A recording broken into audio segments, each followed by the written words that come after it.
कॅलेंडरवर आपल्याला वेगवेगळे प्रश्न विचारले जातात. प्रत्येक प्रश्नासाठी एक खूप सोपे आणि खास अशा ट्रिक्स आहेत. आता हा प्रश्न बघा, 4 मार्चला बुधवार होता तर 20 एप्रिलला कोणता वार येईल? आपण आता मार्च महिना आणि पूर्ण आणि 20 एप्रिल पर्यंत मोजत बसणार का? तर नाही. तर याची ट्रिक काय आहे की 31 दिवसांच्या महिन्यानंतर त्याच तारखेचा वार हा पुढील महिन्यामध्ये 3 दिवसांनी पुढे सरकतो. 30 दिवसांच्या महिन्यानंतर त्याच तारखेचा वार 2 दिवसांनी पुढे सरकतो. 29 दिवसाच्या महिन्यानंतर 1 दिवसांनी सरकतो. 28 महिन्यांच्या दिवसानंतर तोच वार येतो. आता बघा, मार्च किती आहे? मार्च हा आहे 31 दिवसांचा, म्हणजे 31 दिवसांचा मार्च आहे तर 3 दिवसांनी वार पुढे सरकणार आहे त्याच तारखेचा.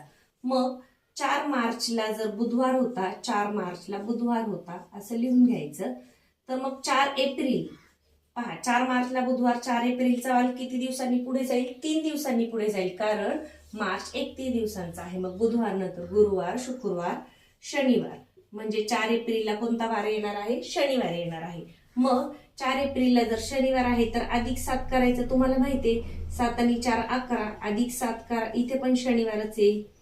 18, इथे पण शनिवार येईल. मग 18ला शनिवार, 19 आणि 20 इथे रविवार आणि 20ला कोणता येईल? सोमवार येणार आहे. तर या पद्धतीने मार्च महिना मोजत बसण्याची आपल्याला गरज पडत नाही.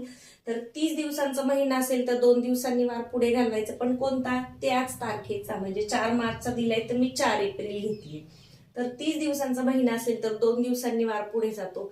31 दिवसांचा महिना असेल तर 3 दिवसांनी वार पुढे जातो. 29 दिवसांचा असेल तर 1 दिवसांनी, आणि 28 दिवसांचा महिना असेल तर तोच वार पुन्हा येतो त्या त्या तारखेला. तर ही सोपी ट्रिक्स आहे. अजून एक प्रश्न पहा, पुस्तक आणि पुस्तकाच्या पानांचा एक बऱ्याच वेळेला आपल्याला मंथनसाठी प्रश्न येत असतो. तर एक प्रश्न मी घेतला इथे. एका पुस्तकाच्या 91 पानांपैकी 6/13 भाग पाने वाचून झाली तर किती पाने वाचायची राहील? हे अगदी सोपं असतं. पुस्तक एकूण किती भागांचं आहे? 13 भागांचं. त्यापैकी 6 वाचले, मग 13 पैकी 6 वाचले. मग 91ला आपण 13ने भागूया.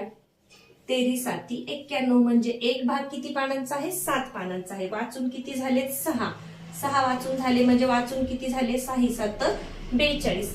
आता 13 पैकी 6 झालेत, मग उरलेत किती? 7 भाग पाने उरली. 6 आणि 7 13. मग 7 भाग पाने उरली आणि एक भाग म्हणजे 7 आहे, तर मग 7 भाग म्हणजे 7×7 49. किती पाने वाचायची बाकी राहिलेली आहेत? 49 पाने वाचायची राहिली. 13 पैकी 6 भाग झाली. 6×7 42. आपण काय केलं? 91ला 13ने भाग दिला. मग एक भाग आपल्याला मिळाला, एक भाग 7 पानांचा होतो. तर या पद्धतीने अपूर्णांकाचे जे हे प्रश्न आहेत किंवा हे जे वारांचे प्रश्न आहेत, प्रत्येक प्रश्नाचा अभ्यास तुम्हाला कसा करायचा तर त्याच्या ट्रिक्स लक्षात ठेवायच्या आहेत. म्हणजे परीक्षेला कशाही प्रकारचा प्रश्न आला तरी आपल्याला तो अगदी पटकन सोडवता येतो. व्हिडिओ आवडला असेल तर लाईक करायला विसरू नका. चॅनलवर नवीन असाल तर सबस्क्राईब करा. आपण आता प्रश्नपत्रिकांचे व्हिडिओ बनवायला सुरुवात केलेली आहे.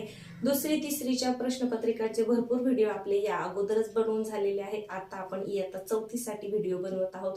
प्रश्नपत्रिका सोडवताना तुम्हाला कशा प्रकारे सोडवायचं आहे, कोणता प्रश्न ऑप्शन वरून सोडवायचा आहे, आणि वेगवेगळ्या प्रश्नांसाठी वेगवेगळ्या ट्रिक्स तुम्हाला आपल्या व्हिडिओमध्ये पाहायला मिळतील. धन्यवाद.